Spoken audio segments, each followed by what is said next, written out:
The shocking nature of many scenes in this film, it is definitely not recommended for the squeamish.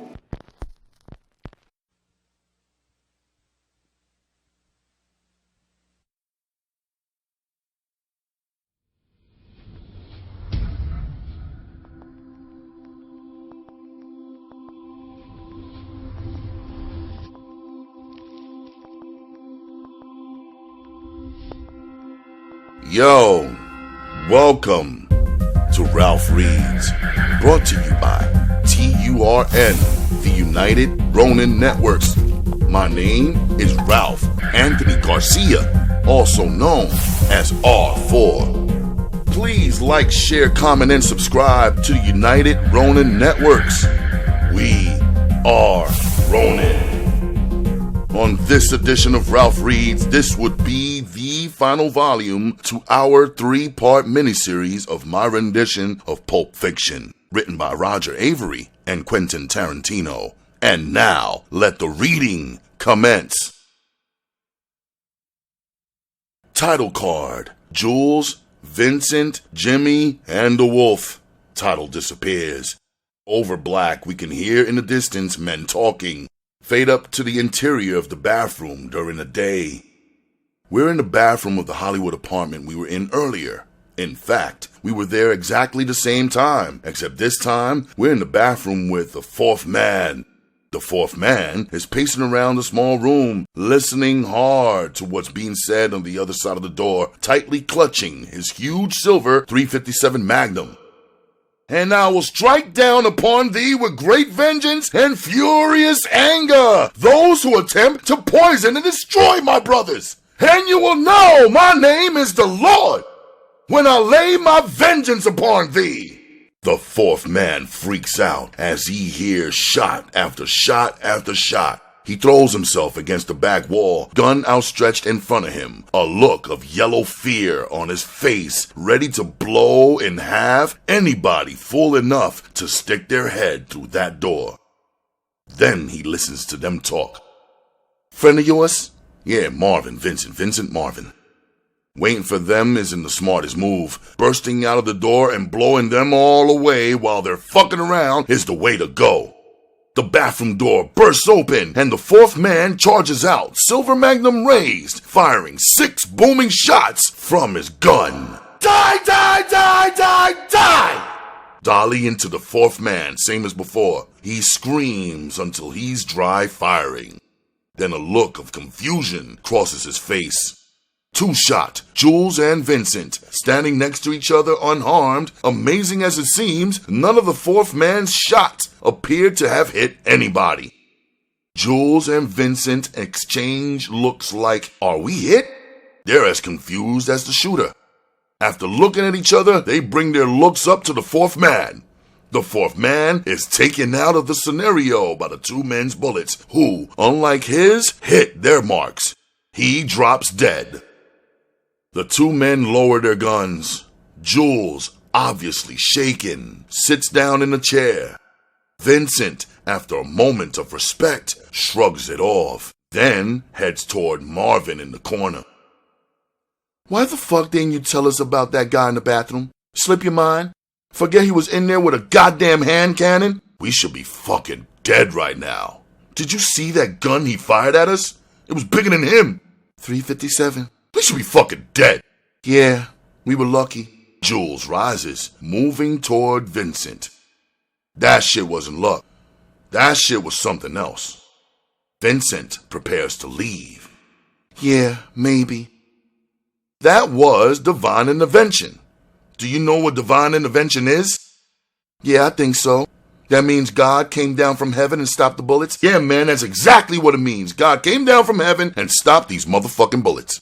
I think we should be going now. Don't do that. Don't you fucking do that. Don't you blow this shit off. What just happened was a fucking miracle. Chill the fuck out, Jules. Shit just happens. Wrong.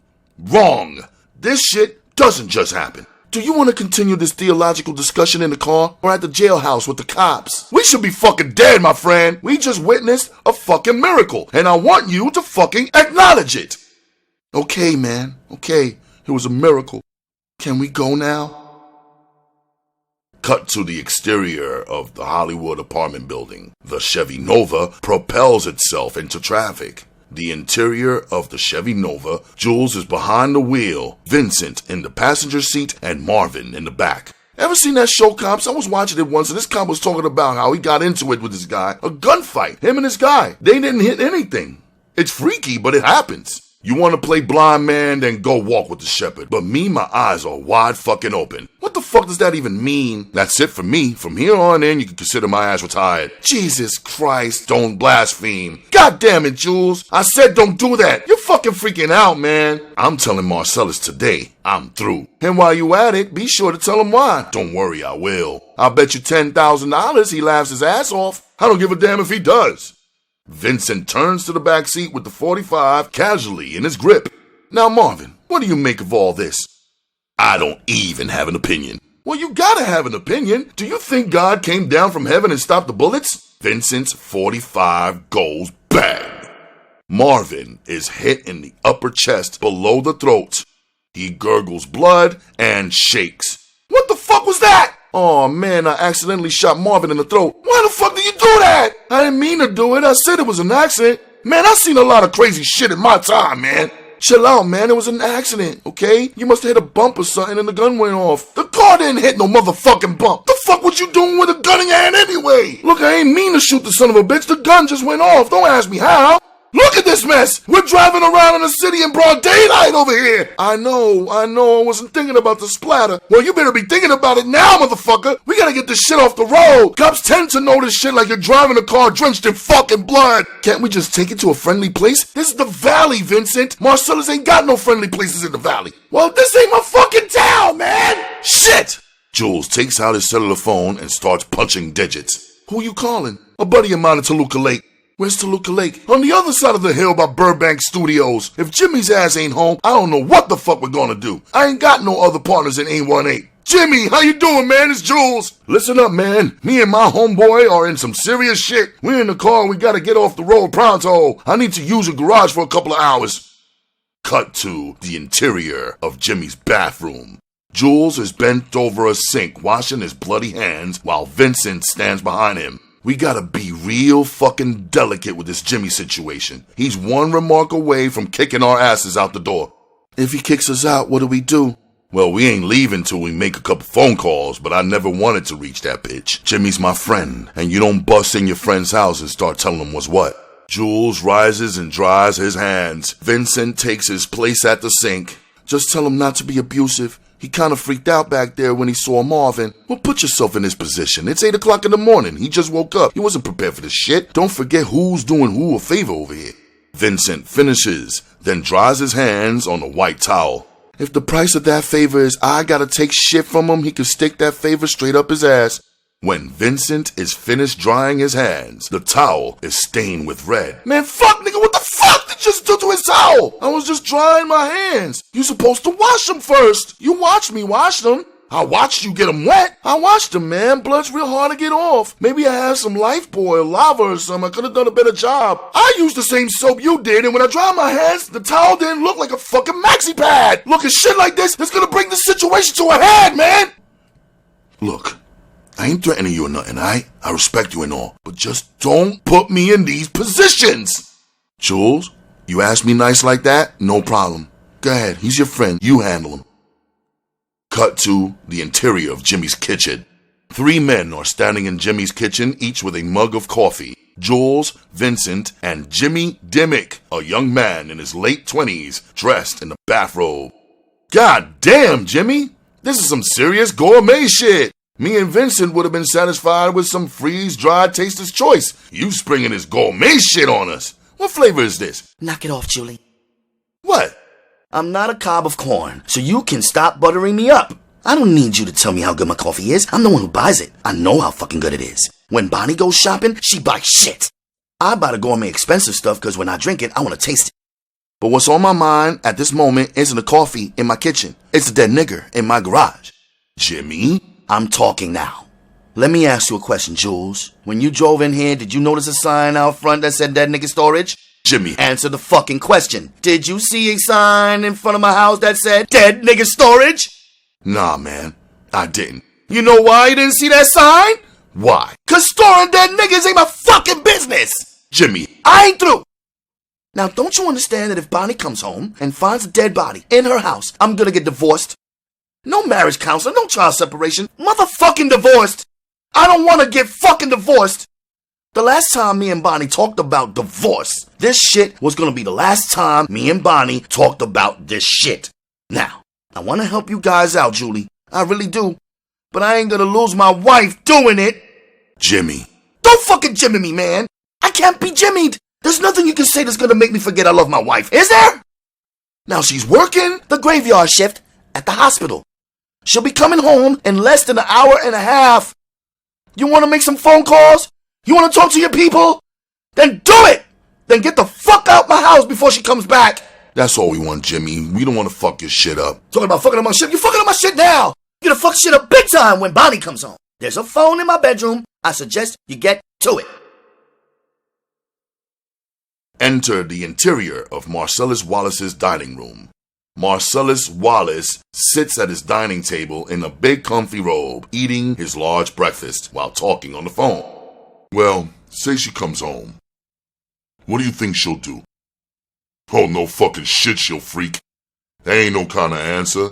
You know her, I don't. How bad, a lot or little? Inside the interior of Jimmy's bedroom, Jules paces around on the phone. You've got to appreciate what an explosive element this Bonnie situation is. If she comes home from a hard day's work and finds a bunch of gangsters doing a bunch of gangster shit, ain't no telling what she's apt to do. I've grasped that, Jules.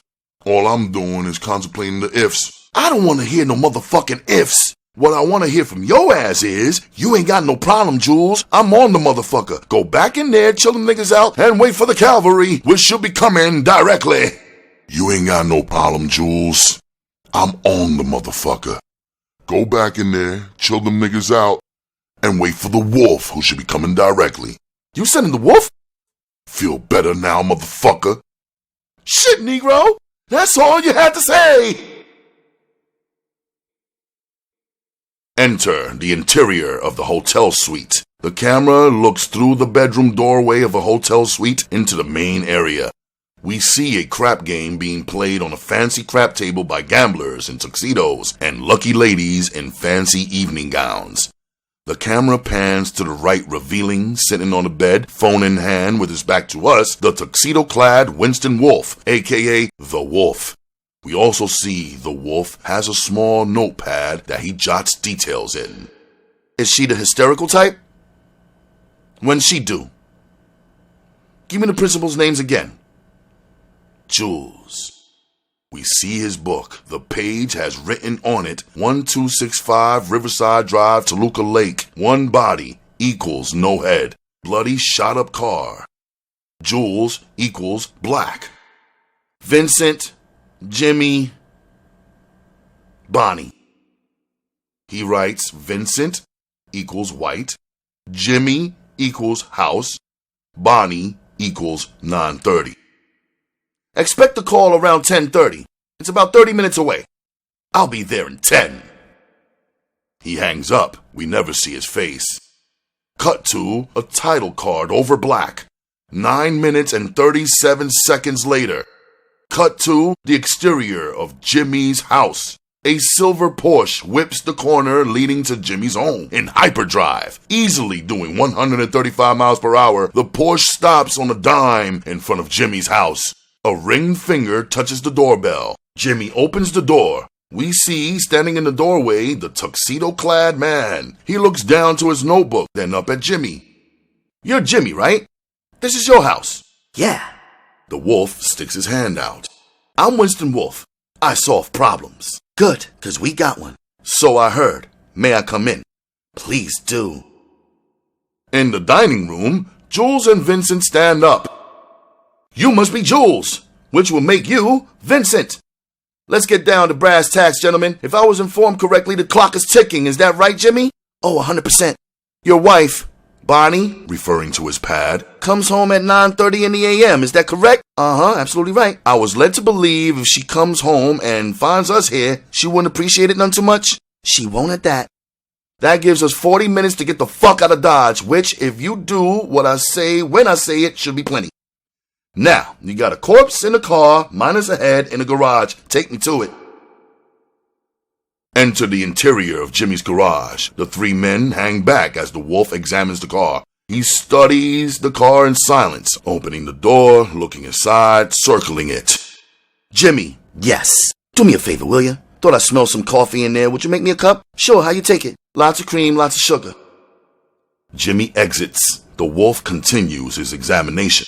About the car, is there anything I need to know? Does it stall? Does it make a lot of noise? Does it smoke? Is there gas in it? Anything? Aside from how it looks, the car is cool. Positive? Don't get me out there on the road and I find out the brake lights don't work. Hey man, as far as I know, the motherfucker's tip-top. Good enough.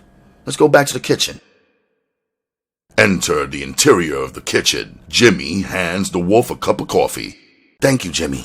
He takes a sip, nods his head at Jimmy as to how good the coffee is, then, pacing as he thinks, lays out for the three men the plan of action. Okay, first thing, you two, meaning Jules and Vincent, take the body, stick it in the trunk. Now, Jimmy, this looks to be a pretty domesticated house. This will lead me to believe that in the garage or under the sink, you got a bunch of cleansers and cleaners and shit. Yeah, exactly, under the sink. Good. What I need you two fellas to do is to take those cleaning products and clean the inside of the car. I'm talking fast, fast, fast. You need to go in the back seat, scoop up all those little pieces of brain and skull. Get it out of there. Wipe down the upholstery. Now, when it comes to the upholstery, don't need to be spick and span. You don't need to eat off it. Give it a good once over. What you need to do is take care of the really messy parts. The pools of blood that have collected, you gotta soak that shit up. But the windows are a different story. Them you really clean. Get the Windex, do a good job. Now, Jimmy, we need to raid your linen closet. I need blankets, quilts, comforters, bedspreads. The thicker the better, the darker the better. No whites, can't use them. We need to camouflage the interior of the car. I'm going to line the front seat and the back seat and the floorboards with quilts and blankets. If a cop stops us and starts sticking his big snout in the car, the subterfuge won't last. But at a glance, the car will appear to be normal. Jimmy, lead the way. Boys, get to work. The wolf and Jimmy turn, heading for the bedroom, leaving Vincent and Jules standing in the kitchen. Vincent, calling after the wolf, says, "A please will be nice." The wolf stops and turns around. Jules lowers his head. Come again? I said a please will be nice. The wolf takes a step towards him. Get it straight, Buster. I'm not here to say please. I'm here to tell you what to do. And if self-preservation is an instinct you possess, you better fucking do it and do it quick. I'm here to help. If my help's not appreciated, lots of luck, gentlemen. No. It ain't that way, Mr. Wolf. Your help is definitely appreciated. I don't mean any disrespect. I just don't like people barking orders at me, that's all. If I'm curt with you, it's because time is a factor. I think fast, I talk fast, and I need you two to act fast if you guys want to get out of this. So pretty please, with sugar on top, clean the fucking car. Cut to the interior of Jimmy's bedroom. Jimmy's gathering up all the bedspreads, quilts, and linen he has. The wolf is on the phone. It's a 1974 Chevy Nova. White. Nothing except for the mess inside. About 20 minutes. Nobody who'll be missed. You're a good man, Joe. See you soon. The wolf then looks at Jimmy. How we coming, Jimmy? Jimmy comes over with a handful of linen. Mr. Wolf, you gotta understand something. Please, Jimmy, Winston. You gotta understand something, Winston. I want to help you guys out and all, but this is my best linen. It was a wedding present from my Uncle Conrad and Aunt Ginny, and they ain't with us anymore. Let me ask you a question. If you don't mind. Sure. Were your Uncle Conrad and Aunt Ginny millionaires? No. Well, your Uncle Marcellus is. And I'm positive if your Uncle Conrad and Aunt Jenny were millionaires, they would have furnished you with a whole bedroom set, which your Uncle Marcellus is more than happy to do. The wolf takes out a roll of bills. I like oak myself. That's what's in my bedroom. How about you, Jimmy? You an oak man? Oak's nice. Enter the interior of the garage. Both Jules and Vincent are inside the car cleaning it up. Vincent is in the front seat washing windows while Jules is in the back seat picking up little pieces of skull and gobs of brain. Both are twice as bloody as they were before. I will never forgive your ass for this shit. This is some fucked up repugnant shit.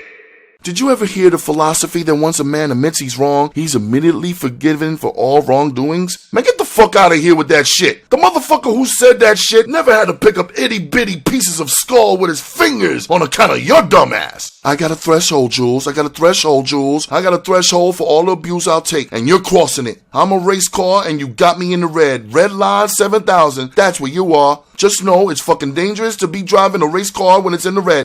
I can blow. Oh, you ready to blow? Well, I'm a mushroom cloud laying motherfucker. Every time my fingers touch brain, I'm Superfly TNT. I'm the guns on the Navarone. I'm what Jimmy Walker used to talk about. In fact, what the fuck am I doing here in the back? You're the motherfucker that should be on brain detail. We're trading. I'm washing the windows and you picking up this motherfucker's skull. Enter the interior of the Chevy Nova. The interior of the car has been cleaned and lined with bedspreads and quilts. Believe it or not, what looked like a portable slaughterhouse can actually pass for a nondescript vehicle. The wolf circles the car, examining it. Jules and Vincent stand aside. Their clothes are literally a bloody mess, but they do have a sense of pride in what a good job they've done. Fine job, gentlemen. We may get out of this yet. I can't believe this is the same car. Well, let's not start sucking each other's dicks quite yet. Phase 1 is complete, cleaning the car, which moves us right to Phase 2, cleaning you two. Cut to the exterior of Jimmy's backyard. Jules and Vincent stand side by side in their black suits covered in blood in Jimmy's backyard. Jimmy holds a plastic hefty trash bag while the wolf holds a garden hose with one of those gun nozzles attached. Strip. All the way to your bare ass. As they follow directions, the wolf enjoys a smoke. Quickly, gentlemen, we got about 15 minutes before Jimmy's better half comes pulling into the driveway. God, this morning air is some chilly shit. Are you sure this is absolutely necessary? You guys know what you two look like? What? Like a couple of guys who just blew off someone's head? Yes, stripping off those bloody rags is absolutely necessary. Toss the clothes in Jim's garbage bag. Now, Jimmy, don't you do nothing stupid like putting that garbage bag in front of your house for Otto the garbage man to take away. Don't worry, we're taking it with us. Jim, pass him the soap.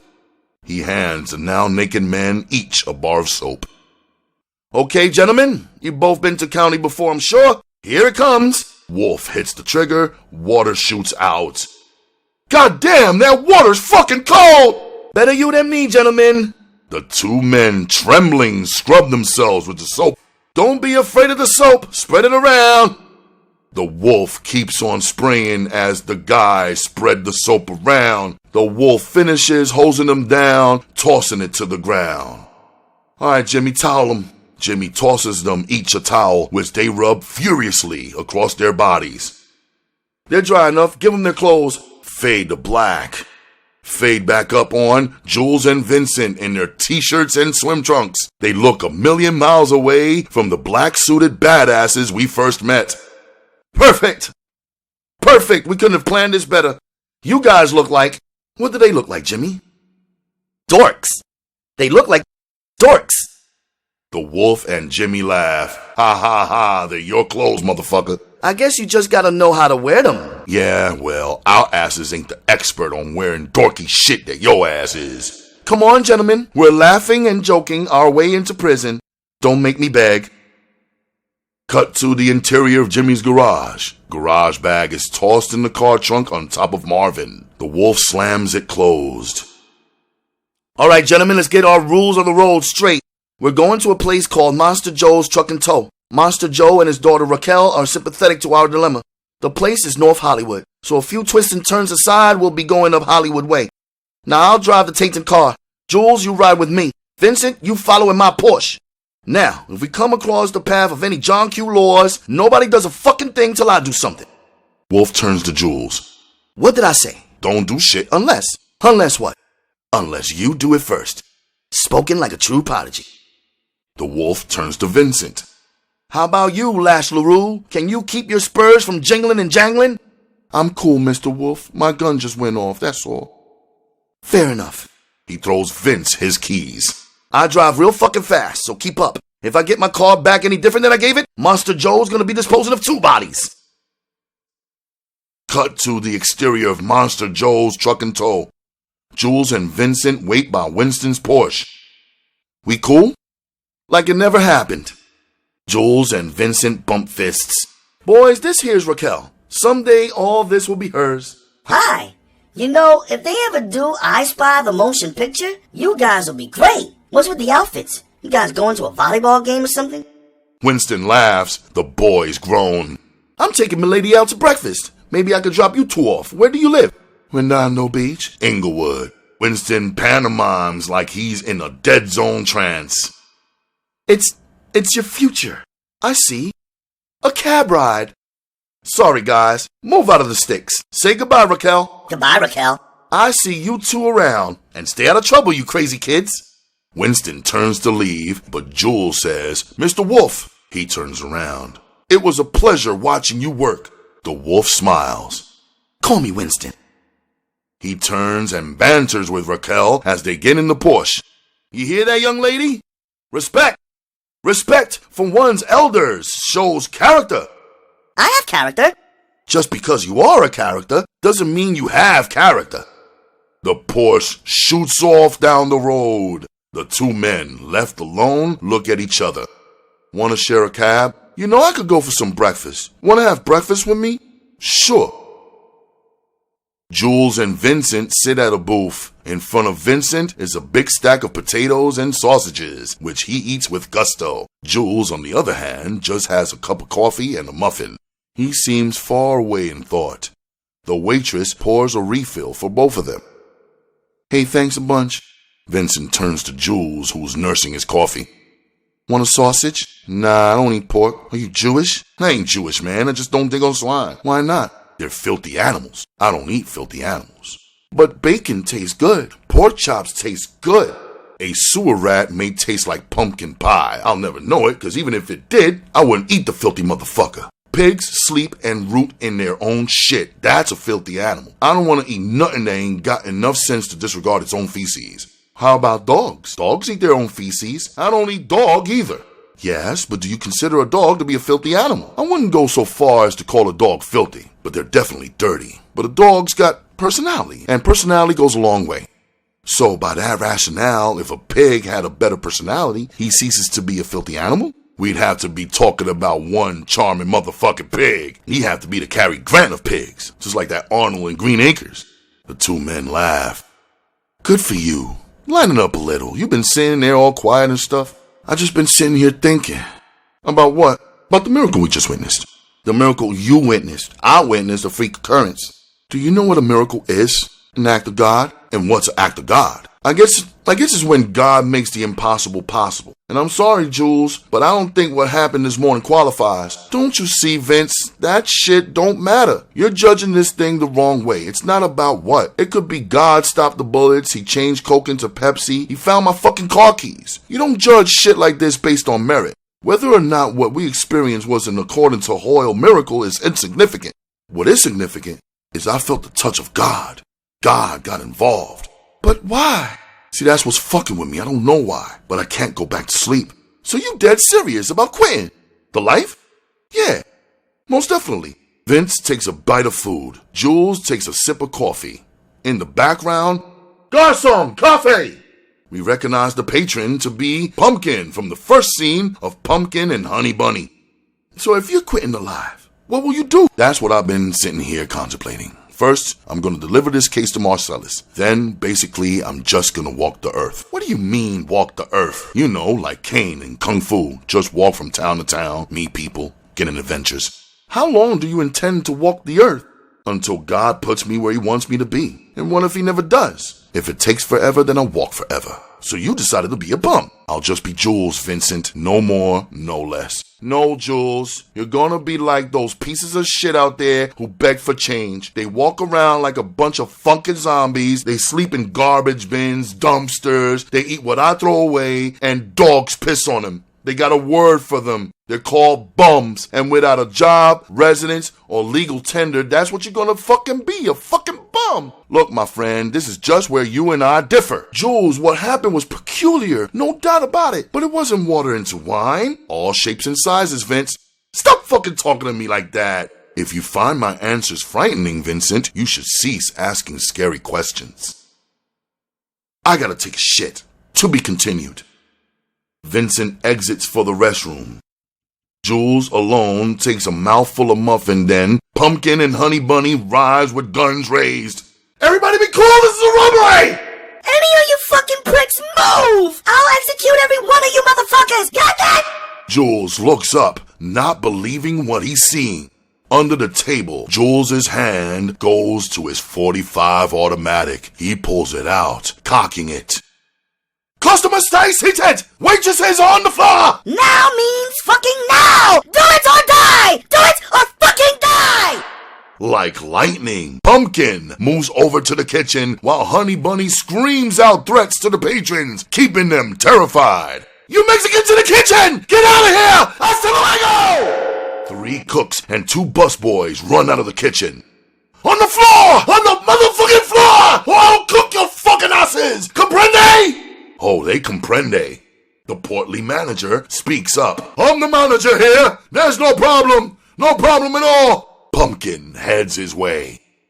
You going to give me a problem? He reaches him and sticks the barrel of his gun hard in the manager's neck. Did you say you was going to give me a problem? No, I'm not. I'm not going to give you any problem. I don't know, Honey Bunny. He looks like the hero type to me. Well then, execute him! The patrons scream. Jules watches all of this silently, his hand tightly gripping the .45 automatic under the table. Please don't! I'm not a hero! I'm just the coffee shop manager! Take anything you want! Tell everyone to cooperate and it'll all be over! Everybody just be calm and cooperate! And this will all be over in a minute! Well done, fat guy! Now get your fucking ass to the ground! Cut to the interior of the coffee shop bathroom. Vincent, on the toilet, oblivious to the pandemonium outside, reads his Modesty Blaze book. Cut to the interior of the coffee shop. Cash register drawer opens. Pumpkin stuffs the money from the till in his pocket, then walks from behind the counter with a trash bag in his hand. Okay, people! I'm going to go round and collect your wallets! Don't talk! Just toss them in the bag or we clear! I said, are we fucking clear? Pumpkin goes around collecting wallets. Jules sits with his .45 ready to spit under the table. Pumpkin sees Jules sitting in his booth, holding his wallet, briefcase next to him. Pumpkin crosses to him, his tone more respectful, his manner more on guard. In the bag.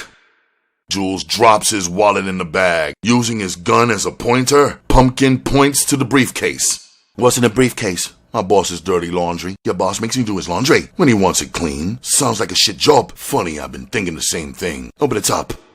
Jules' free hand lays palm flat on the briefcase. Afraid I can't do that. Pumpkin is definitely surprised by his answer. He aims the gun right in the middle of Jules' face and pulls back the hammer. Oh, I didn't hear you. Yes, you did. This exchange has been kind of quiet. Not everybody heard it, but Honey Bunny senses something wrong. What's going on? Honey, we have a vigilante in our midst. Shoot him in the fucking face! I don't mean to shatter your ego, but this ain't the first time I had a gun pointed at me. You don't open up that case, it's gonna be your last. Quit causing problems, you'll get us all killed. Shut the fuck up, fat man! This ain't none of your fucking business! I'm counting to 3. And if your hand ain't off that case, I'm gonna unload right in your fucking face. 1, 2, 3, you win. Jules raises his hand off the briefcase. It's all yours, Ringo. Open it. Jules flips the locks and opens the case, revealing it to Pumpkin, but not to us.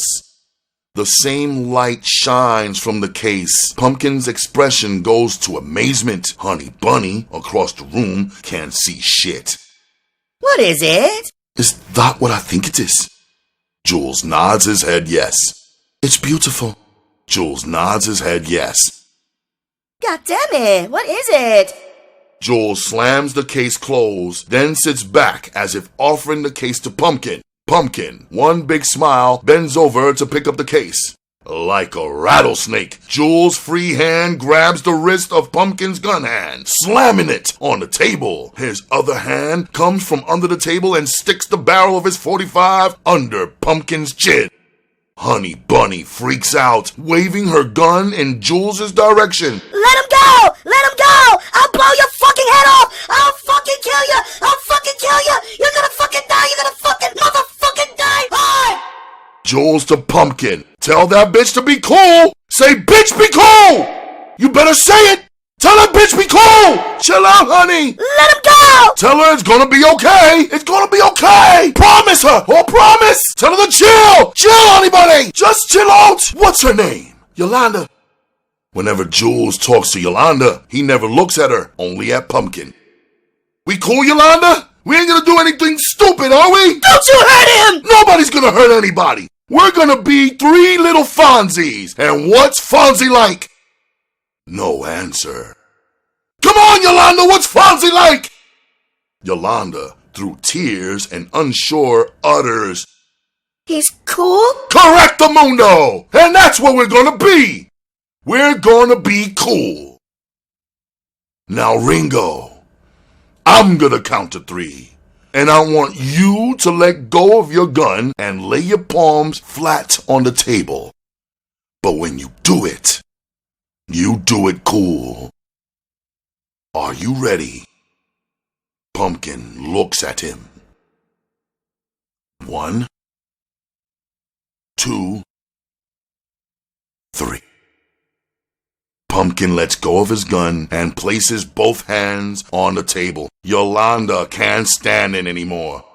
Okay, now let him go! Yolanda, I thought you were going to be cool. Now, when you yell at me, it makes me nervous. When I get nervous, I get scared. And when motherfuckers get scared, that's when motherfuckers accidentally get shot. Just know, you hurt him, you die. Well, that seems to be the situation. Now, I don't want that. And you don't want that. And Ringo here definitely doesn't want that. So let's see what we can do. Now, here's the situation. Normally, both of your funky asses will be dead as fucking fried chicken, but you happen to pull this shit while I'm in a transitional period. I don't want to kill you. I want to help you. But I'm afraid I cannot give you this case because it don't belong to me. Besides, I went through too much shit this morning on account of this case to just hand it over to your dumb ass. Whoa, Vincent, wait! Yolanda whips her gun towards the stranger. Vincent, by the bathroom, has his gun out, dead aimed at Yolanda. It's cool, Vincent! It's cool! Don't do a goddamn thing! Yolanda, it's cool, baby! Nothing's changed! Point the gun back at me! Point the gun back at me! We're still just talking! Ringo, tell her we're still cool! It's cool, honey bunny. Vincent, with his gun raised, asks, What the hell's going on, Jules? Nothing I can't handle, Vincent. I just want you to hang back and don't do shit. Check. Yolanda, how we doing, baby? I gotta go pee. I want to go home. Just hang in there, baby. You're doing great. Ringo's proud of you. And so am I. It's almost over. Now, Ringo, I want you to go in that bag and find my wallet. Which one is it? It's the one that says bad motherfucker on it. Pumpkin looks in the bag, and sure enough, there's a wallet with bad motherfucker embroidered on it. Yeah, there we are. That's my bad motherfucker. Now open it up and take out the cash. How much is there? Pumpkin counts the money. About $1,500. Put it in your pocket. It's yours. Now, with the rest of them wallets and the register, that makes this a pretty successful little score. Jules, if you give this Nimrod $1,500, I'm gonna shoot him on general principle. Wait a minute, you're not gonna do a goddamn thing. Now hang back and shut the fuck up! Shut up! Yolanda, point the gun back at me. I ain't giving it to him, Vincent. I'm buying something for my money. You wanna know what I'm buying, Ringo? What? Your life. I'm giving you that money so I don't have to kill your ass. You read the Bible, Ringo? Not regularly, no. This is passage I got memorized. Ezekiel 25:17. The path of the righteous man is beset on all sides by the iniquities of the selfish and the tyranny of evil men. Blessed is he in the name of charity and goodwill, shepherds the weak through the valley of darkness, for he is truly his brother's keeper and the finder of lost children. And I will strike down upon thee with great vengeance and furious anger to those who attempt to poison and destroy my brothers. And you will know I am the Lord when I lay my vengeance upon you. I've been saying that shit for years. And if you heard it, it meant your ass. I never really gave much thought to what it meant. I just thought it was some cold-blooded shit to say to a motherfucker before you popped the cap in his ass. But I saw some shit this morning that made me think twice. Now I'm thinking, it could mean you're the evil man and I'm the righteous man. And Mr. 45 here, he's the shepherd protecting my righteous ass in the valley of darkness. Or it could be you're the righteous man and I'm the shepherd and it's the world that's evil and selfish. I'd like that. But that shit ain't the truth. The truth is, you're the weak and I'm the tyranny of evil men. But I'm trying, Ringo. I'm trying real hard to be a shepherd. Jules lowers his gun, laying it on the table. Pumpkin looks at him, to the money in his hand, then to Yolanda. She looks back. Grabbing the trash bag full of wallets, the two run out the door. Jules, who has never risen from his seat the whole time, takes a sip of coffee. It's cold. He pushes the coffee to his side. Vincent appears next to Jules. I think we ought to leave now. Yeah, that's probably a good idea. Vincent throws some money on the table and Jules grabs the briefcase. Then, to the amazement of the patrons, the waitresses, the cooks, the busboys, and the manager, these two badass dudes wearing UC Santa Cruz and I'm with stupid t-shirts, swim trunks, and packing .45 automatics walk out of the coffee shop together without saying a word. Fade out. We have reached the end of the Pulp Fiction miniseries on Ralph Reed's. I would like, or rather love, to thank my queens and kings, fellow royalty, for stopping by. You could contact me on Facebook, Ralph Anthony Garcia, Twitter, Instagram, and Periscope at RGMC2407, or email me, rgmc2407@gmail.com, where if you would like to leave a small donation, please use the Zelle app or paypal.me/RGMC2407, or the Cash app. My cash tag is RGMC2407. You can also find me on my other channel, RGMC Ralph Garcia, Master of Ceremonies, and right here on the United Ronin Networks. We are Ronin. Fellow royalty, pick up a good book, read a good story, and set your good self free. I appreciate you, and I love you like cooked food. I will see you fellow sexy people on the next edition of Ralph Reads. Peace out.